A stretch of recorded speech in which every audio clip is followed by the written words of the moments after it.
Hello friends, this is Tanvi Pahuja welcoming you all to our channel Only Civil Services. Last lecture में revolt of 1857 हमने completely deal किया था, causes consequences result सभी कुछ. अब क्या है 1857 तक हमें सब पूरा एडमिनिस्ट्रेशन कवर करना है, तो हम गवर्नर जनरल ऑफ बंगाल आज पढ़ेंगे. 1857 तक जितना भी एडमिनिस्ट्रेशन था ये पूरा देख लेंगे. आई होप आपने पॉलिटी की सीरीज़ में जाकर एक्ट्स को कम्प्लीटली डील कर लिया है. तो स्टार्ट करने वाले हैं रॉबर्ट क्लाइव से. रॉबर्ट क्लाइव रहते हैं इंडिया में 1758 से 60 के बीच में as a military commander and then from 64 to 67 as a governor. उसके बाद ही was the first governor of Bengal. कब प्रोमिनेंस में आए हैं ये? जब वो कार्नेटिक के कैपिटल आरकोट को डिप्लोमेटिकली अटैक करते हैं. सेकेंड कार्नेटिक वॉर में हम लोगों ने देखा कि किस तरीके से इंग्लिश की आर्मी कैपिटल ऑफ कार्नेटिक को अटैक करती है. तो उस टाइम पर जो ब्रेन माइंड रहता है, उस टाइम पर जो ब्रेन रहता है वो रॉबर्ट क्लाइव का रहता है इस काम में. बैटल्स देखे हैं हमने रॉबर्ट क्लाइव के टाइम पर. बैटल ऑफ प्लासे लड़ा गया, battle of Buxar, battle of Bedara. Battle of Bedara 1757 में लड़ा था against Dutch. English army Dutch army को हरा देती है. ड्वेल सिस्टम ऑफ गवर्नमेंट देखा हमने. क्या था? Rule of two. Dual system of government मतलब दो का रूल. किस किस का? कंपनी का और नवाब का. इन दो का रूल चलता है अलग अलग. नवाब जो है वो सिर्फ एक सिंबॉलिक हेड रहता है, जो रियल पावर्स रहते हैं that is in the hands of company. तो इस तरीके से रॉबर्ट क्लाइव ने ड्वेल सिस्टम ऑफ गवर्नमेंट चालू किया. हालांकि इस सिस्टम की गवर्नमेंट काफ़ी सक्सेसफुल रहा इन एस्टैब्लिशिंग गवर्नमेंट इन इंडिया, लेकिन ड्यू टू सम रीजंस ये पॉलिसी जो है वो फेल हो जाती है और काफ़ी लॉस होता है कंपनी को. तो रॉबर्ट क्लाइव के बाद आते हैं वैरन हेस्टिंग्स, जो पहले तो गवर्नर रहते हैं इंडिया में, लेकिन through an act that was passed in 1773 ये बन जाते हैं first governor general of Bengal. Under this regulating act जो टाइटल होता है गवर्नर उसे बदलकर गवर्नर जनरल कर दिया जाता है, क्योंकि करप्शन और कुछ रीजंस की वजह से कंपनी को हैवी लॉसेस होते हैं. तो कंपनी इंडियन एडमिनिस्ट्रेशन को संभालने के लिए एक सीरीज़ ऑफ एक्ट पास करती है, जिसमें पहला था रेगुलेटिंग एक्ट ऑफ 1773. फिर पास होता है पिट्स इंडिया एक्ट. कई वॉर हमने देखे. फर्स्ट मराठा वॉर इनके टाइम पे लड़ा गया. Second Mysore war. Asiatic society of Bengal का फाउंडेशन होता है वैरन हेस्टिंग के टाइम पे. एशियाटिक सोसाइटी का फाउंडेशन करते हैं एक ब्रिटिश सिविल सर्वेंट. अब ये क्या होती है? Indian literature, art, custom, culture इनको स्टडी और एनालाइज करती है ये सोसाइटी. ये काम रहता है एशियाटिक सोसाइटी ऑफ बंगाल का. उसके बाद इंग्लिश कलेक्टर को अपॉइंट करते हैं ये for the purpose of revenue collection. अभी तक इंग्लिश कलेक्टर सिर्फ जुडिशियल पर्पस के लिए काम करा करते थे, अब इन्हें रेवेन्यू की ड्यूटी भी दे दी गई है, रेवेन्यू कलेक्शन की.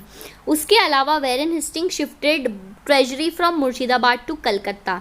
Calcutta was the nerve centre for the administration of British Empire for a long time.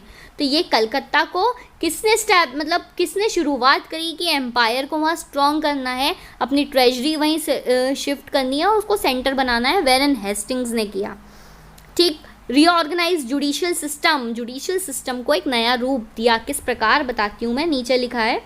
ये एस्टैब्लिश 2 कोर्ट्स, 2 कोर्ट बनाए उन्होंने. कैसे? डिस्ट्रिक्ट दीवानी अदालत, दूसरा डिस्ट्रिक्ट फौजदारी अदालत. One deals with the criminal cases in India and the later deals with criminal cases in India. Sorry, the first deals with civil cases and the later deals with criminal cases. उसके अलावा ही established अ supreme court. 1773 के act के तहत एक provision पास हुआ कि हमें India में एक सुप्रीम कोर्ट एस्टैब्लिश करना है. तो इन्होंने ही एस्टैब्लिश किया उसको फोर्ट विलियम्स कलकत्ता में. सुप्रीम कोर्ट के पहले जज थे एलिजा एम्टे. जितनी भी फैक्चुअल इन्फॉर्मेशन है उसे बहुत अच्छे से याद रखिए. डायरेक्ट फैक्चुअल इन्फॉर्मेशन आती है प्रीलिम्स में.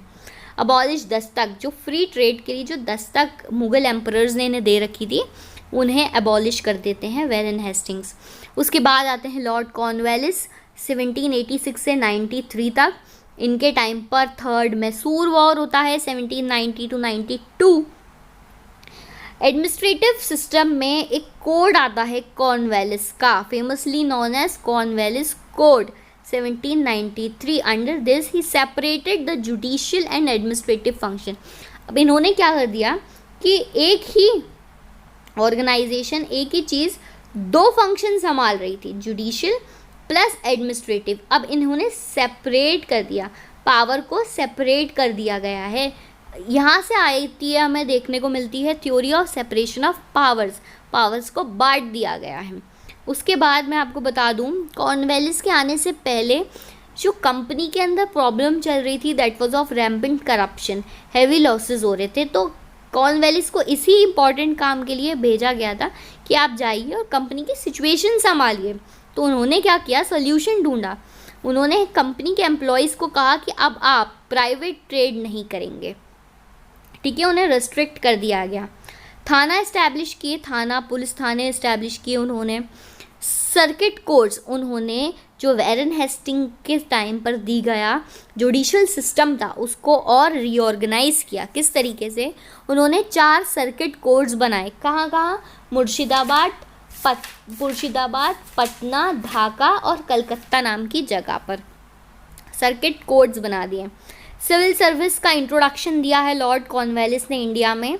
He is regarded as the father of civil servant. अब क्या था कि मेरिट बेसिस पर अपॉइंट होंगे कौन, सिविल सर्वेंट्स, और इंडियंस को भी मौका दिया है अब सिविल सर्विसेज में एंटर करने का। हालांकि जो क्वालिफिकेशंस थी, जो टर्म कंडीशंस थी, वो काफ़ी हाई फाई थी, तो बहुत लेट 1955 में फाइनली इंडियन सक्सीड हुए थे सिविल सर्वेंट बनने में। तो ये कॉर्नवालिस के टाइम पे थे।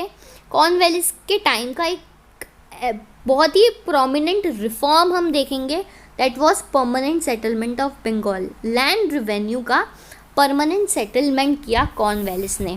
कैसे किया, एक एग्रीमेंट साइन हुआ कंपनी और ज़मींदार के बीच में to fix land revenue system. क्या फीचर्स थे इसके, लैंडलॉर्ड्स और ज़मींदार को ऑनर बना दिया गया लैंड का, कि पीजेंट्स तो खेती बाड़ी करेंगे पर उनका ऑनर कौन रहेगा, ज़मींदार या लैंडलॉर्ड्स, ठीक है। जितना भी पैसा लैंड रेवेन्यू में आएगा उसे फिक्स कर दिया गया, ब्रिटिशर्स ने फिक्स कर दिया, इतने टाइम पीरियड में हमें इतना पैसा चाहिए, आप कहीं से भी लाइए। अब ड्रॉट फेस कर रहे हैं, फेमाइन फेस कर रहे हैं, हमें उससे कोई मतलब नहीं है, द अमाउंट इज़ फिक्स्ड। तो ये जिम्मेदारी दे दी गई ज़मींदार को, और पीजेंट्स को मियरली टीनेंट्स के रूप में छोड़ दिया गया कि आप एक किराएदार हैं मामूली से, बस। तो ये काम था किसका, कॉर्नवालिस का। और फिर he deprived English collectors of their judicial powers. Last जब वैरन हेस्टिंग ने रेवेन्यू कलेक्शन दे दिया गया था किसको, इंग्लिश कलेक्टर को, तो 2 काम हो गए थे कलेक्टर के पास, एक जुडिशियल सिस्टम को संभालना और एक रेवेन्यू सिस्टम को संभालना। क्योंकि सेपरेशन ऑफ पावर की थ्योरी को अप्लाई किया इन्होंने इंडिया में, इन्होंने इनसे जुडिशियल पावर छीन लिए। अब इंग्लिश कलेक्टर के पास सिर्फ रेवेन्यू पावर थे। उसके बाद आते हैं सर जॉन शोर, 86 to 93। इनका क्या काम था, ये followed policy of non intervention. इन्होंने इंटरनल मैटर्स में इंटरवीन नहीं करा इंडियन प्रिंसेस के। एक एक्ट पास हुआ है, चार्टर एक्ट ऑफ 1793 इनके टाइम पर। उसके बाद हम देखेंगे Lord Wellesley. He was also an imperialist governor general. बहुत इम्पीरियलिस्ट पॉलिसी थी उनकी, ठीक है, इम्पीरियलिस्ट मास्टर कहते थे खुद को, इसलिए उन्होंने टाइगर ऑफ बंगाल कहा खुद को, एक टाइटल दिया टाइगर ऑफ बंगाल। इन्होंने सब्सिडरी अलायंस नाम की पॉलिसी इंडियन स्टेट्स पर थोपी, जिसके तहत हैदराबाद, मैसूर, मराठा, बड़ी बड़ी प्रिंसली स्टेट्स को के अंदर ब्रिटिश रूल इस्टेब्लिश किया लॉर्ड वेलेस्ली ने। इनके अंदर क्या फोर्थ मैसूर वॉर और सेकंड मराठा वॉर, ये 2 इम्पॉर्टेंट वॉर देखे हमने लॉर्ड वेलेस्ली के टाइम पे। अब he was the first governor general to impose restrictions on press censorship. Press censorship में आपको बता दूं, अभी तक इंडिया में न्यूज़पेपर्स, बुक्स, जर्नल्स छपना शुरू हो गए थे। Augustus Hicky was the first person कि जिन्होंने बंगाल गैजेट नाम का पहला न्यूज़पेपर इंडिया में पब्लिश किया। अब वो न्यूज़पेपर क्योंकि इंग्लैंड में भी जाने लगा था, तो कंपनी की सच्चाई उस पेपर में सामने आ रही थी। कंपनी जो भी पॉलिसीज, टर्म्स, कंडीशंस ला रही थी इंडिया में, वो अब इंग्लैंड के लोगों को पता चल रही थी। तो लॉर्ड वेलेस्ली अपोज दिस और उन्होंने कुछ सेंसरशिप रेस्ट्रिक्शंस लगा दिए through this press act in 1799। उसके बाद फोर्ट विलियम्स कॉलेज इस्टेब्लिश किया। इस कॉलेज में जो ऑफिशियल, जो सिविल सर्वेंट्स इंडिया में आ रहे थे इंग्लैंड से, उन्हें पढ़ाया जा रहा था about what, Hindu laws, customs, traditions, culture of Indians. ठीक है, तो लॉर्ड वेलेस्ली ने ये किया। उसके बाद सर जॉर्ज बेल्लो आते हैं 1805 से 1807 तक। वेलोर म्यूटिनी हुई थी इनके साइन पर। ये एक सेपॉय म्यूटिनी थी। कहा जाता है कि it was the first sepoy mutiny. कब हुई थी? जॉर्ज बार्लो के टाइम पर 1806 में वेलोर म्यूटिनी। उसके बाद आते हैं लॉर्ड मिंटो, 1807 से 1813 तक रहे हैं ये। इन्होंने ट्रीटी साइन करी है, ट्रीटी ऑफ अमृतसर विद महाराजा रंजीत सिंह। इसके साथ रंजीत सिंह के महाराजा के साथ। ट्रीटी क्या थी? इस ट्रीटी, क्योंकि हमें पता है, हमने लास्ट लेक्चर में देखा है कि महाराजा रंजीत सिंह की फ्रेंडली रिलेशन थे इंग्लिश के साथ। तो इस ट्रीटी में ये डिसाइड कर लेते हैं कि ये सतलज है, सतलज रिवर, ये बाउंड्री रहेगी सिंध एम्पायर और इंग्लिश एम्पायर के बीच में। उसके बाद 1813 का चार्टर पास होता है इसके टाइम पर, लॉर्ड मिंटो के टाइम पर। इस चार्टर के तहत now the company was limited in trade with T and China, मतलब सिर्फ चाय और चीनी, मतलब चीनी और चाय, इन दो के साथ ही ट्रेड एस्टैब्लिश कर सकता है अब ब्रिटिश कंपनी। ठीक है, लॉर्ड मिंटो के टाइम पे हुआ था ये। लॉर्ड हेस्टिंग्स 1813 से 23 तक रहे हैं। थर्ड मराठा वॉर हुआ है इनके टाइम पर। जो सेंसरशिप लगाई थी लॉर्ड वेलेस्ली ने, ओवर व्हाट, प्रेस सेंसरशिप, ये हटा दी गई लॉर्ड हेस्टिंग के द्वारा। गोरखा वॉर हुआ है एक नेपाल जगह पर, ट्रीटी ऑफ सगौली हुई इस वॉर के बाद, जो लॉर्ड हेस्टिंग्स ने की थी। सप्रेशन ऑफ पिंडारीज, हमने मराठा वॉर में देखा था कि पिंडारीज एक रीजन रहते हैं मराठा वॉर का। तो पिंडारीज को सप्रेस करते हैं लॉर्ड हेस्टिंग। पिंडारीज क्या करते हैं? इंग्लिश टेरिटरीज में जाके लूटते हैं, क्योंकि उन्हें अनएम्प्लॉयमेंट फेस होती है, तो ये उनकी टेरिटरीज में लूटपाट मचाते हैं। तो लॉर्ड हेस्टिंग सक्सेसफुली इनको सप्रेस कर देते हैं। उसके बाद विलियम बेंटिक देख लेते हैं हम। विलियम बेंटिक रहे 1828 से 1835 तक। अब बहुत अच्छे से इनके रिफॉर्म्स देखिएगा आप। ठीक है, अबॉलिशन ऑफ सती, 1829 में सती प्रथा को अबॉलिश कर दिया जाता है विलियम बेंटिक के द्वारा। सती प्रथा क्या होती है? जब कोई भी इंडियन हस्बैंड की डेथ हो जाती है तो वाइफ क्या होती है? अपने आप को त्याग देती है उसी अग्नि में, मतलब जिंदा जल जाती है उसी अग्नि में। तो क्योंकि ये ह्यूमन सेक्रीफाइस था बिना मतलब का, जो ब्रिटिशर्स को, जो यूरोपियन जो एजुकेशन थी या वेस्टर्नाइजेशन था उसके तहत गलत था ये, तो अबॉलिश किया सती सिस्टम को। चार्टर एक्ट 1833 पास हुआ, जिसके तहत पूरी monopoly of trade east India company से छीन ली गई।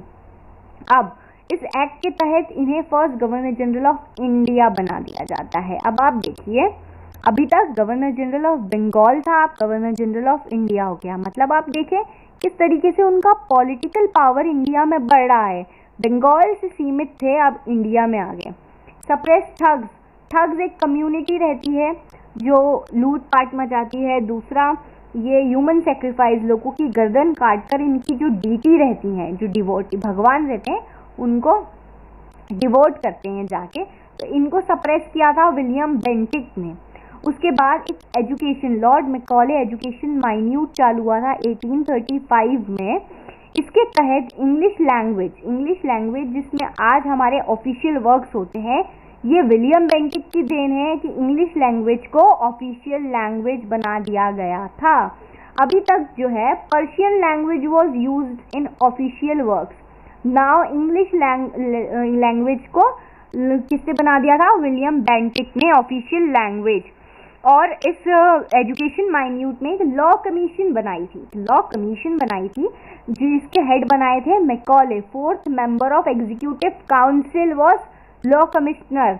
इसके तहत Indian law, Indian custom was codified. Now the civil and criminal Indian law was codified at the time of William Bentinck.